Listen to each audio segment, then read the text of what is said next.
Hey everybody, what's going on? This is Sean Annan with Keller Williams Realty, back here with Mark Casamassina in person. No more Zooms. We're live and we're here to answer some mortgage questions. So the one thing I wanted to hit on is the pre-approval versus pre-qualification. As a listing agent, when I put a property on the market and we get offers in, one of the things I do for my sellers is I go back to the lenders. I go through each pre-approval or pre-qualification when I get. I go through what I believe is kind of the best knowledge out there. Like, I want to make sure the assets are verified, the income is verified, credit's verified, all that kind of stuff. What is the difference between a pre-qual and a pre-approval? Because they are used very, interchangeably, and from my standpoint, when dealing with other agents and the public. Yeah, so for me, and I can't speak for every other lender and lending institution out there, but for me, a pre-qualification is just a conversation. I had a conversation with the client. What do you make? What do you do for a living? They tell me what they do for a living, what your income is. Hey, what's your credit score? Yeah. I didn't run their credit. I didn't look at their pay stub. I didn't look at their bank statement. I didn't look at their tax return. I didn't look at their income, their asset documents. Mm-hmm. A pre-approval, which is really the only thing I will do for somebody. I won't give them I won't give them a pre-approval letter if I don't review their pay stubs, their W-2s, their tax returns, and their bank statements, and run their credit. Yeah. Because I need to know that they're good.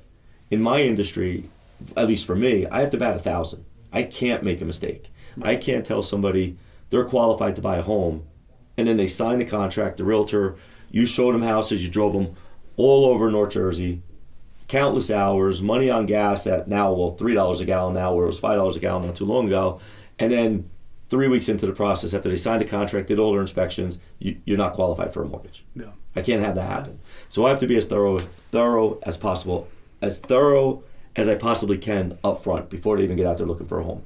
I know for you, if you may not even show them a house unless you know they've been pre-approved. Correct. You may do your own little evaluation of them by asking them some questions, and maybe you know them so you have a good feel. But my opinion, any home buyer, potential home buyer, should get pre-approved in the very beginning stages. If they're serious, right? And that's a testament to your reputation as well, right? So when I get a pre-approval with your name on it on one of my listings, I know it's as good as gold, right? And that's your experience, your years in the business, and that's just what it is. One of the other things I wanted to hit on too, we were talking about this before. So you got pre-qualification versus pre-approval, right? You could be approved for this number. I would love to hit on what you're approved for versus what you can afford. So one of the first questions I ask any home buyer, before I even get into their numbers, I'll say I'm picking their brain a little bit. I ask them, what price range do you see yourself in? What type of home are you looking for? Whether it be a townhome, condo, single family, multifamily. I'll even ask them what their long-term plans are. Is this a starter home? Is this how long do you see yourself in a home? And then the big question I ask them is, what's your comfort zone? Where do you want your mortgage payment to be? And I'm picking their brain in a sense also where I want to get an understanding where their head is at. Do they want their mortgage payment to be $2,000 a month, but they're in $1 million price range? Are they understanding the correlation between the two? Yes. No. So I want to get a feel for where they're at that way too. Right. And then I go through the numbers with them. And in a lot of cases, what I find is our client's comfort zone is a lot less than what they're qualified for, what they're pre-approved for, because they're being realistic in their lifestyle and how they live their life. When I talk to somebody, we get into, I know we talked earlier before we got on camera here, is, I go through their bank statements a little bit with them and tell clients, go through your bank statement, see where you spend your money every month. I go through with them, hey, how many times a week do you go out for dinner? Do you go on vacation 3-4 times a year? I don't know how they live, so I have to ask them questions. Right. A lot of times I know them for 15 minutes, so I have to learn a little bit about them and help them make a big decision in their life. And on paper, they might look like they are, overly qualified, when in fact that, like you said, if they go out to dinner 3 times a week, that adds up. Daycare expenses, correct. Things like that add in. That a lot of times I talk to clients where they're renting until their kids start school because they're not paying daycare anymore.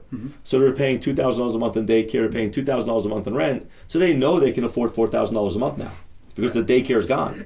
So hey, I can afford it, I've been doing it and I can make it work. Right. And owning versus renting is just a big plus in my opinion. Yep, we'll definitely hit on that. So one of the big questions I have too, is there like a specific rule of thumb for someone that's looking to buy a home? Like, should their should their mortgage payment or living expenses be, X of their income, certain percentage, something that's within like somewhat of a comfort range, even if FHA says I can be at a, 50% debt to income ratio or whatever the number is here. Is there a number on the buyer side that people can use as a guide when they're like, okay, my income is this, I know I could afford this?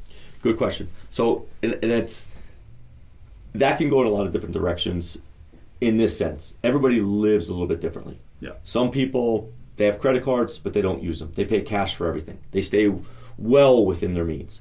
So they may be able to stretch that debt to income ratio on the mortgage payment from a traditional number that we might see what the handbook say, 33% of your gross monthly income should be your mortgage payment, and 43% of your gross monthly income is your mortgage payment, plus all your minimum payments and car payments, car leases, student loan payments that you might have.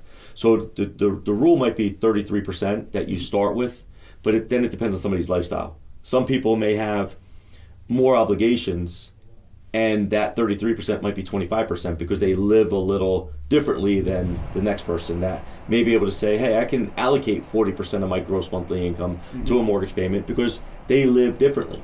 They don't go out 3 nights a week. They do everything at home.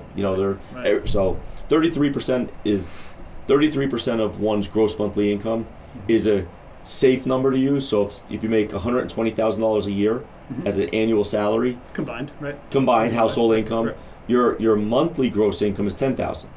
So my first rule in my head is if I'm driving in the car, they can go up to about $3,300 in a mortgage payment. Right.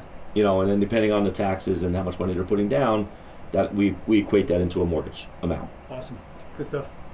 I want to thank you for your time. I want to thank everybody else for their time as well. I'm sure when we walk out of here, we're going to think of like 20 more things to talk about. So just stay tuned for some more videos.